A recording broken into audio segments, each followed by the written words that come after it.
믿음의 모델링이라는 주제로 4월 3주 동안 하나님의 말씀을 증거하도록 하겠습니다. 여러분, 히브리서 11장은 믿음장이라고 불릴 정도로 믿음을 강조하는 성경입니다. 믿음의 모델링에 도전하라라는 책의 저자인 이동원 목사님은 히브리서 11장을 이렇게 말하고 있습니다. 함께 읽어볼까요? 시작. 히브리서 11장은 명예의 전당에 오른 믿음의 챔피언들을 소개한다. 우리는 그들을 따라 믿음을 업그레이드해야 한다. 미국에서 손님이 와서 영어도 좀 나오네요.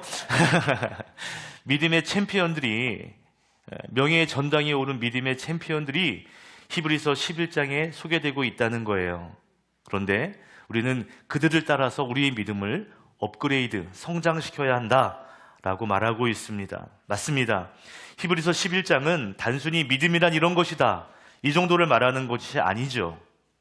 성경은 믿음의 사람들을 쭉 나열하면서 이 믿음의 사람들이 이런 삶을 살았어, 이런 믿음의 태도가 있었어 라고 말해주고 있습니다. 이 말은 뭐예요? 믿음을 살아냈다는 것입니다. 믿음을 삶으로 보여주었다는 것이죠. 이렇게 믿음의 사람들을 나열한 이유는요, 믿음의 사람들을 모델 삼아서 너희들도 이처럼 믿음의 삶을 살아내라 라고 말씀하고 있는 거죠. 여러분, 이 책에서 말하는 모델링이라고 하는 말은요, 믿음의 모델링을 말합니다. 무슨 말이냐면 믿음의 사람들의 삶과 그의 태도를 보고 닮아가는 거예요. 믿음의 사람들을 나의 모델로 삼고 그것을 닮아가는 것, 이것이 모델링입니다. 신앙은 지식이 아닙니다. 신앙은 삶입니다. 그래서 모델링이 굉장히 중요해요. 내가 예수님을 닮아야 한다. 내가 믿음의 사람을 닮아야 한다. 내 삶의 변화가 중요한 것입니다. 여러분, 이 모델링에 대해서, 이 믿음의 모델링에 대해서 사도 바울도 매우 강조했습니다. 우리 고린도전서 11장 1절 함께 읽겠습니다. 시작. 내가 그리스도를 본받는 사람인 것 같이 여러분은 나를 본받는 사람이 되십시오. 아멘. 사도 바울은 내가 예수 그리스도를 본받았던 것처럼 이제 여러분도 나를 본받으십시오 라고 말하고 있습니다. 정말 멋진 말 아닌가요? 그리고 쉽게 할 수 있는 말도 아닙니다. 우리 식사하시면서 옆에 분에게 내 뮤즈 좀 닮아봐, 이거 쉽지 않은 거예요. 나처럼 신앙생활 해봐, 이게 쉬운 게 아니거든요. 사도 바울은 예수는 이런 분이야 정도를 말한 것이 아니에요. 내가 예수를 닮았고 그리고 너희도 예수 닮은 나를 본받아라 말하고 있습니다.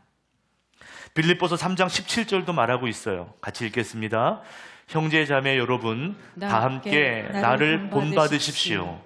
여러분이 우리를 본보기로 삼은 것과 같이 우리를 본받아서 사는 사람들을 눈여겨보십시오. 아멘. 사도 바울 말하고 있어요. 나를 본받으십시오. 그리고 내 옆에 있는 나를 본받는 또 다른 누군가를 바라보십시오. 우리를 본받은 또 다른 사람들을 눈여겨보십시오 라고 말하고 있다는 것이죠. 바울은 하나님의 말씀을 가르치는 것, 배우는 것 정도로 끝나지 않고 나를 본받으라, 나를 보고 좀 배워라 강조하고 있습니다. 이처럼 신앙생활에서의 모델링은 너무나 중요합니다. 문제는 뭐냐면 좋은 모델이 있어야 닮고 신앙이 성장한다는 점이죠. 여러분, 믿음은 혼자 만드는 것이 아닙니다.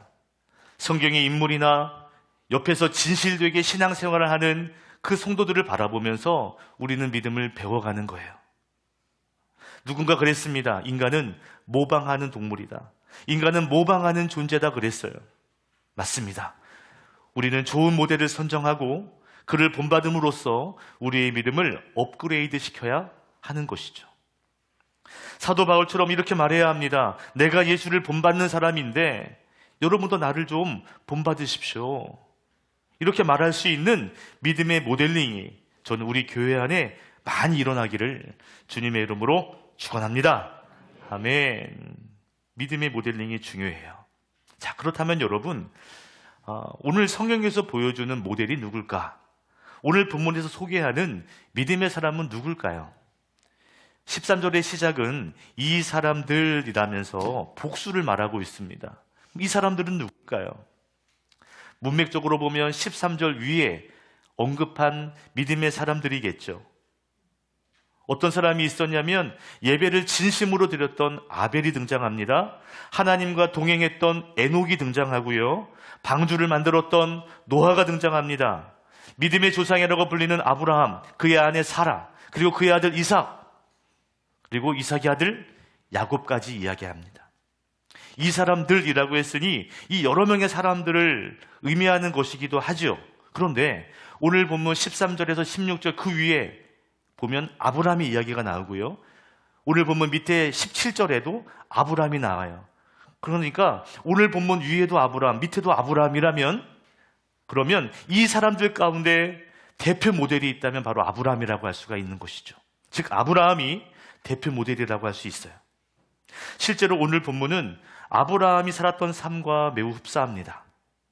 저는 13절 이 마지막 부분에서 오늘 설교의 제목을 삼았는데 우리 한번 함께 읽도록 하겠습니다. 천천히 시작. 이 사람들은 모두 믿음을 따라 살다가 죽었습니다. 그들은 약속하신 것을 받지는 못했습니다. 그것을 멀리서 바라보고 반겼습니다. 땅에서는 길손과 나그네 신세임을 고백하였습니다. 아멘. 중요한 것은 나그네 신세라는 사실을 고백하였다는 것이죠. 실제로 아브라함의 삶은 나그네 인생이었습니다. 그 위에 히브리서 11장 8절과 9절에 그렇게 소개하고 있어요. 함께 읽어볼까요? 시작. 믿음으로 아브라함은 부르심을 받았을 때 순종하고 장차 자기 몫으로 받을 땅을 향해 나갔습니다. 그런데 그는 어디로 가는지를 알지 못했지만 떠난 것입니다. 믿음으로 그는 약속하신 땅에서 타국에 몸붙여 사는 나그네처럼 거류하였으며 같은 약속을 함께 물려받을 이삭과 야곱과 함께 장막에서 살았습니다. 아멘. 성경은 먼저 아브라함이 나그네처럼 거류했다. 그의 인생은 나그네 인생과 같다라고 먼저 언급을 했었습니다. 여기서 장막이라고 했잖아요. 이 장막은 집, 하우스가 아니에요. 임시 거처인 텐트를 말합니다. 창세기 12장에 보면 아브라함은 고향과 친척, 아버지의 집을 떠나서 하나님이 지시하시는 땅, 하나님이 가라고 하시는 그 땅을 향해 나아갑니다. 아브라함의 인생은 목적지를 알지 못한 채로 나아가는 나그네 인생이라고 말할 수 있습니다.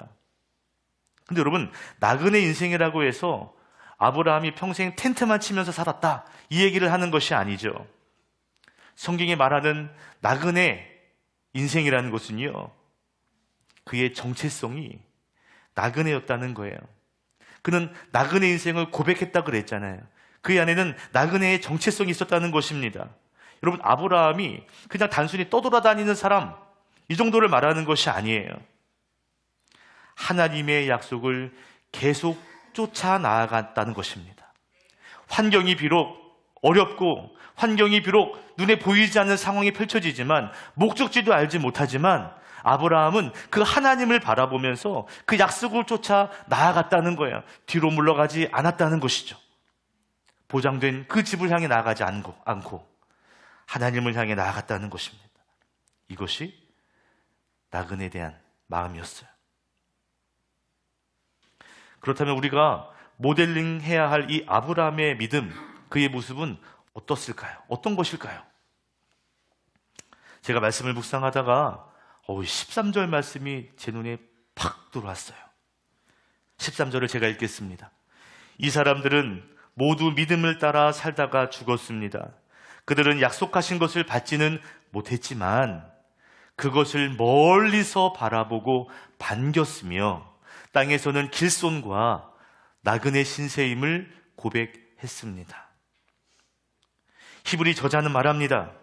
아브라함과 믿음의 사람들이 믿음을 지키며 살았지만 모두가 다 하나님 그 약속하신 것을 받지는 못했다는 거예요. 하나님의 약속하신 것을 받은 것은 아니었다는 것입니다. 여러분 생각해 보면 얼핏 들으면 이상하게 들릴 수 있어요. 아니, 내가 믿음으로 살았는데 약속한 결과를 받지 못했다? 뭔가 좀 찜찜할 수 있습니다. 믿음으로 살았다면 하나님 약속하신 일이 이루어져야 되는데, 아니, 받지는 못했다고? 이게 뭐야? 이런 생각이 들어요. 그런데 여러분, 성경이 강조하는 것은 받지 못했다는 것이 아니라 그 뒤의 문장입니다. 비록 약속하신 것은 받지는 못했지만 멀리서 보고 반겼다는 거예요. 여러분, 예전 성경 개역개정에서는 이 반겼다라고 하는 말을 환영했다라고 번역했습니다. 그리고 헬라어 원문에서는 아스파조마이라고 해서 이 뜻은 인사하다, 환영하다, 포옹하다, 맞이해주다 이런 뜻이에요. 당시 아브라함이 살던 고대 사회에서는 멀리에서 사람들을 맞이할 때, 멀리에서 온 사람들을 맞이할 때 다가가서 포옹해주고 입을 맞추는 것이 그것이 인사였습니다. 오늘 본문의 의미는 이런 거죠. 약속을 받지는 못했어요. 그러나 그 약속을 멀리서 바라보고 이미 내게 온 것처럼 기뻐하고 즐거워했다라는 것입니다. 이미 내가 경험한 것처럼. 여러분, 오늘 나누고 싶은 첫 번째 메시지는 이것입니다. 인생의 미완성을 인정하는 그 믿음으로 살라는 것이죠. 비록 완성된 결과물이 없을지라도 그럼에도 하나님을 신뢰하며 그 오늘을 살아야 한다는 것입니다. 히브리서 기자는 우리가 모델링 삼아야 되는 믿음의 사람이 인생을 살아갈 때 엄청난 결과물이 없어도 하나님을 신뢰하며 살더라, 이것을 강조하고 있는 거예요. 우리는 하나님이 주신 약속이라면 이렇게 생각해요. 하나님 약속하셨으니까 빨리 이루실 것이다, 아름답게 이루실 것이다, 완벽하게 이루실 것이다, 우리는 이렇게 생각합니다. 그런데 성경은 전혀 다른 말을 하고 있어요. 약속이 이루어지지 않아도 기뻐할 수 있는 믿음, 그게 믿음이야, 이렇게 하고 있는 거예요. 아브라함은 하나님께로부터 약속을 받았어요. 너를 통해 큰 민족을 이루게 할 거야. 놀라운 약속이죠. 근데 여러분, 아브라함 인생의 그 약속이 빨리 이루어지지 않아요. 75세에 받은 약속인데 99세까지 이루어지지 않아요. 100세가 돼서야 아들을 낳습니다. 그리고 그 아들을 통해 놀라운 후손, 놀라운 민족을 이루겠다 하셨는데 아브라함은 큰 민족을 보고 죽은 것이 아니에요.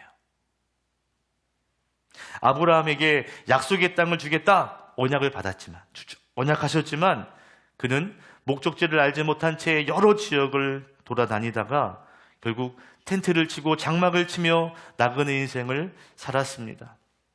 그렇지만 성경은 말하고 있어요. 그는 다시 고향으로 되돌아오지 않았다. 오히려 기쁨으로 그 하루하루를 살아냈다라고 말하고 있습니다. 아브라함은 약속의 미완성, 인생의 미완성 속에서도 하나님을 신뢰하는 삶을 살았던 것이죠. 여러분 보세요. 인생의 미완성을 인정한다라는 것은요, 결과와 과정보다 그 가운데 우리와 함께 하시는 하나님을 더 중요하게 여긴다는 뜻입니다. 완성이 됐느냐, 완성되지 않았느냐, 이건 중요하지 않다는 거예요. 이것을 이루어 가시는 하나님이 더 중요하다는 것이, 이것이 믿음이라는 거죠. 비록 내 앞에 그 결과물이 완성되지 않았지만 하나님은 어떤 방법으로 어떤 때든 하나님은 능히 이루실 것이다. 그것을 믿고 한 걸음 더 전진하는 것이, 그것이 믿음인 줄로 믿습니다. 여러분, 아브라함에 대해서 이야기할 때요, 사실 우리가 아브라함이 뚜벅뚜벅 한 걸음 한 걸음 걸어가잖아요. 그런데 그의 믿음을 보면 결과에 집착하지 않는 거예요. 오히려 하나님을 바라보며 하나님을 신뢰하며 나아갔던 것이죠. 그 믿음이 뭐냐? 믿음은 완성될 인생을 향하여 나가는 것이 아니라 미완성 속에서도 하나님을 인정하고 하나님을 사랑하는 것, 이것이 믿음인 줄로 믿습니다. 혹시 여러분, 내 인생이 미완성 같이 보여, 내 인생은 미완성이야 라고 느껴질지라도 하나님의 뜻은 하나님의 때에 완성된다, 이 믿음으로 오늘을 살아내시는 여러분 되시기를 주님의 이름으로 축원합니다. 여러분, 조급해하지 마십시오. 여러분, 완성되지 않아도 낙심하지 마십시오. 하나님은 아브라함처럼 우리를 인도해 가시고 주신 약속을 반드시 성취하실 줄 믿습니다. 그래요. 우리는 지금 믿음의 모델링에 대해서 나누고 있습니다. 혹시 여러분은 질문인데요, 어떤 성경 인물을 좋아하시고 그분을 모델링 삼고 계십니까? 제가 아침에 1부 때 질문 드렸더니 되게 당황해 하시는 분이 계셨어요. 나는 한 번도 생각해 본 적이 없어. 이런 분도 계시더라고요. 여러분, 성경 인물 가운데 어떤 인물을 정해놓고 난 저 사람은 닮을 거야 하는 분이 있으신가요? 없으세요? 예수님 빼고. 저는 바울과 바나바를 좋아한다고 늘 말씀드리잖아요. 그래서 책을 사면 이 윗면에는 바울이라고 쓰고 뒤집어서 아랫면에는 바나바라고 씁니다. 바울의 영성, 그 복음을 향한 영성, 열정, 그것도 필요하지만 또 바나바처럼 따뜻한 성품을 가진 사역자, 난 바울과 바나바의 이 장점을 가지고 사역하고 싶다. 제 모델이에요. 여러분 누구예요? 또 여러분 주변에 있는 사람들 가운데 누구를 모델링으로 하고 계십니까? 어떤 분을 모델링하고 싶으세요? 없는데요. 이 교회는 없는데요. 그럴 수도 있겠죠. 근데 여러분, 이 모델링의 핵심은요, 모델링은 닮는 건데, 내가 누군가를 닮아가는 것도 모델링이에요. 이것도 핵심이에요. 그런데 또 반절짜리 핵심이 있습니다. 그것이 뭐냐면, 나를 누군가 닮아갈 수 있도록 내가 변해가는 자리, 나를 닮게 하는 자리까지 서는 것, 이것이 모델링이에요. 아멘이시죠? 사도 바울이 말했잖아요. 나를 본받으라. 그 자리까지 나아가는 것입니다. 난 누구를 닮을 거야, 배울 거야. 이 정도는 반밖에 안 돼요. 난 누군가에게 본이 되는 사람이 될 거야. 이게 모델링이라는 것이죠. 저는 여러분이 누군가에게 믿음의 모델링, 영적인 모델링이 되셨으면 좋겠습니다. 우리 저 집사님 보니까 너무 좋아. 소개시켜주고 싶어. 어려운 문제 만났을 때 저 집사님이 이렇게 해결하시더라. 이렇게 기도하시더라. 집사님, 우리 교회 집사님 한 분 계신데 그분 좀 만나봐. 너무 좋아. 우리 교회 이런 권사님이 있는데 한번 만나봐. 배울 게 너무 많아. 우리 교회 장로님 좀 만나봐. 대단해. 이런 모델링이 있었으면 참 좋겠어요. 왜 아멘을 안 하세요? 좋겠습니다. 여러분, 오늘 성경은 아브라함을 모델링하라고 말하면서 한 가지 비결을 말해줍니다. 아브라함이 나그네 인생을 살 수 있었던 비결, 되돌아가지 않고 끝까지 그 인생을 살아낼 수 있었던 비결에 대해서 15절, 16절에 소개하고 있어요. 우리 함께 읽겠습니다. 시작. 그들이 만일 떠나온 곳을 생각하고 있었더라면 돌아갈 기회가 있었을 것입니다. 그러나 사실은 그들을 더 좋은 곳을 동경하고 있었던 것입니다. 그것은 곧 하늘의 고향입니다. 그래서 하나님께서는 그들의 하나님이라고 불리는 것을 부끄러워하지 않으시고 그들을 위하여 한 도시를 마련해 주셨습니다. 아멘. 아브라함이 그 나그네 인생을 견딜 수 있었던 이유가 있다는 거예요. 그 비결이 있다는 거예요. 16절에 더 좋은 곳을 동경했다라는 것이죠. 여러분, 동경했다라고 하는 말은 막연하게 좋아하는 정도를 말하는 게 아닙니다. 동경하다라는 말은요, 마음이 막 끌려가지고요, 그쪽만 바라보게 되는 거예요. 막 마음이 온통 거기 가 있는 거예요. 그게 동경입니다. 여러분, 무언가를 동경하면 그것을 선택하게 되어 있어요. 동경은 우리의 삶의 방향과 속도까지 결정하게 합니다. 동경하니까 빨리 가고 싶은 거예요. 빨리 만나고 싶은 거예요. 왜? 동경하니까. 너무너무 좋아하니까, 너무 사모하니까 그런 마음이 드는 것이죠. 아브라함과 믿음의 사람들은 더 좋은 곳, 더 나은 곳, 그 본향이라고 말하는 그 하늘의 고향을 동경했다는 것입니다. 그래서 뒤에 안정된 내 집, 내 고향, 아버지의 집을 가지 않았던 거예요. 난 저기를 동경하기 때문에. 여러분, 마음이 있는 곳에 인생의 발걸음이 가는 곳이 않아요. 내 마음이 있으면 거기를 나가게 되어 있거든요. 동경하는 곳으로 가게 되는 거죠. 히브리서 11장에 나오는 믿음의 사람들을 보면 여러분 이 땅에 마음을 쏟지 않았습니다. 오늘 나누고 싶은 두 번째 메시지는 이것입니다. 하나님 나라에 온 마음을 쏟는 믿음으로 살라. 하나님 나라, 거기에 온 마음을 쏟는, 동경하는 믿음으로 살라는 것입니다. 아브라함이 어떻게 나그네처럼 살 수 있었을까? 아니, 어떻게 나그네 인생을 견딜 수 있었을까요? 하나님 나라에 온통 마음을 두었기 때문입니다. 갈 바를 알지 못했지만, 현실은 전혀 좋지 않았지만, 비록 나는 나그네 인생이지만 고향이 보이지 않는 거예요. 왜? 내 마음은 온통 하나님 나라 본향에 있으니까.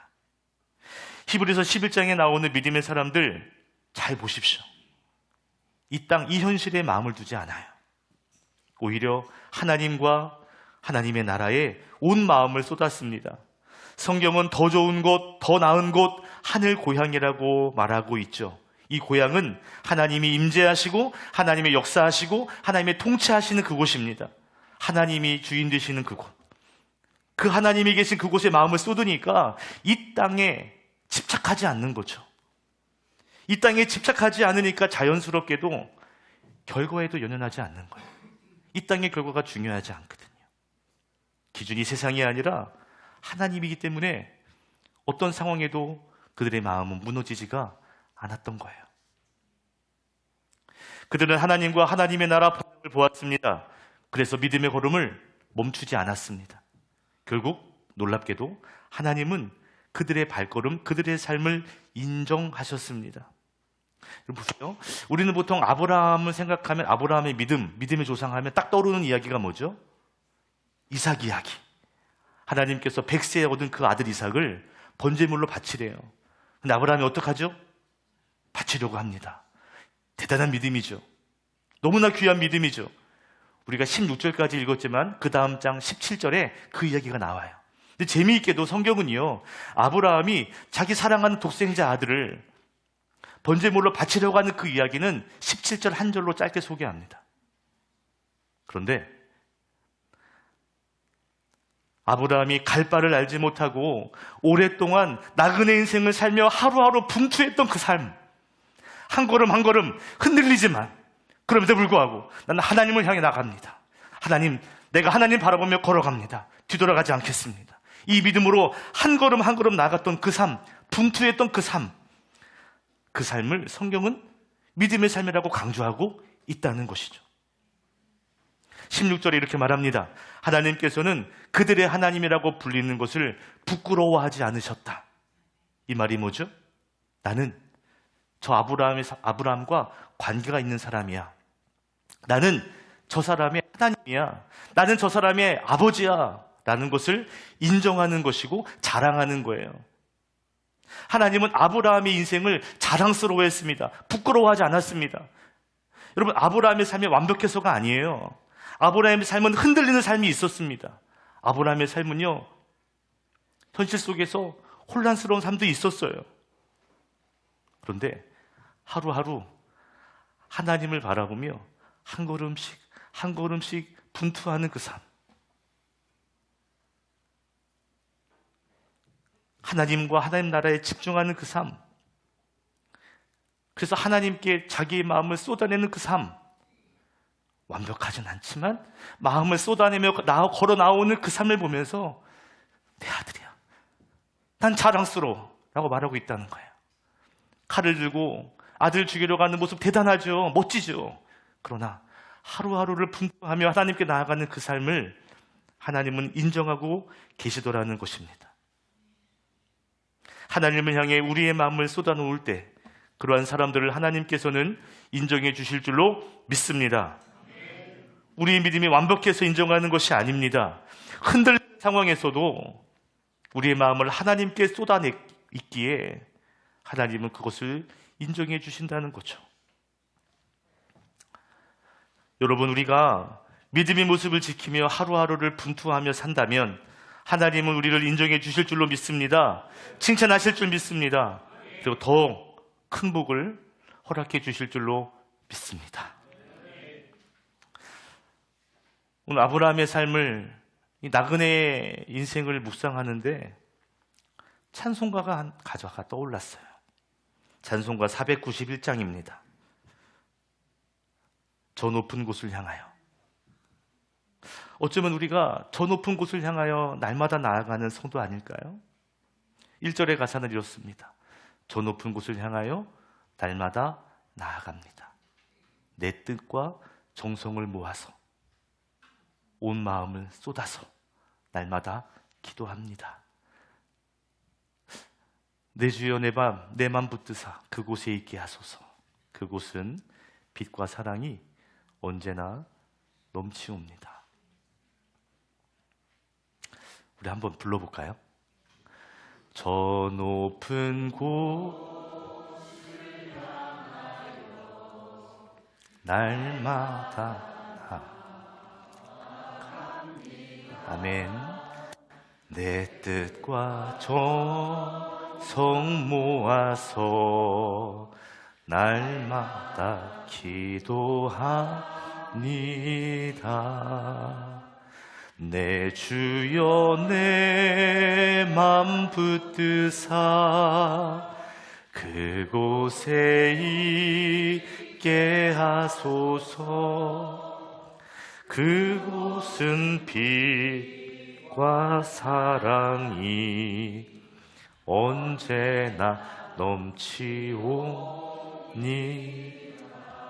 내 주여 내 맘 붙드사 그곳에 있게 하소서.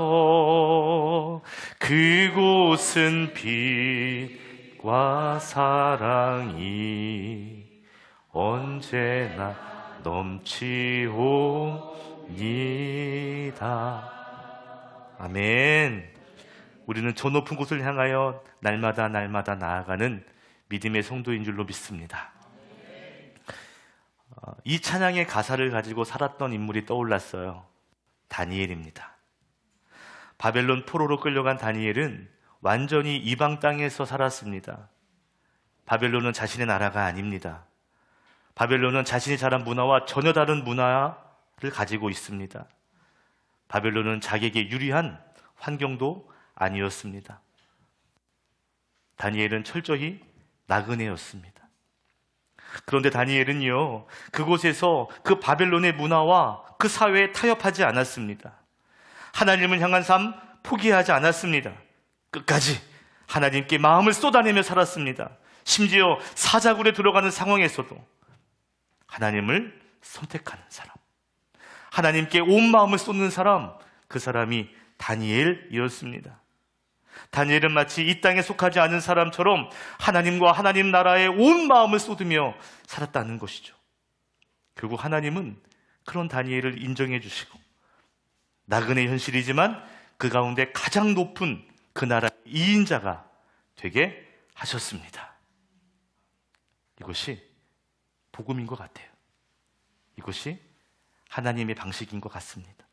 오늘 말씀이 여러분의 말씀이 되어서 아브라함처럼 다니엘처럼 나그네 인생을 뚜벅뚜벅 걸어가고 있지만 그럼에도 불구하고 믿음으로 살아내는, 그리고 누군가에게 믿음의 모델이 되는 귀한 역사가 일어나기를 주의 이름으로 축복합니다. 기도하겠습니다.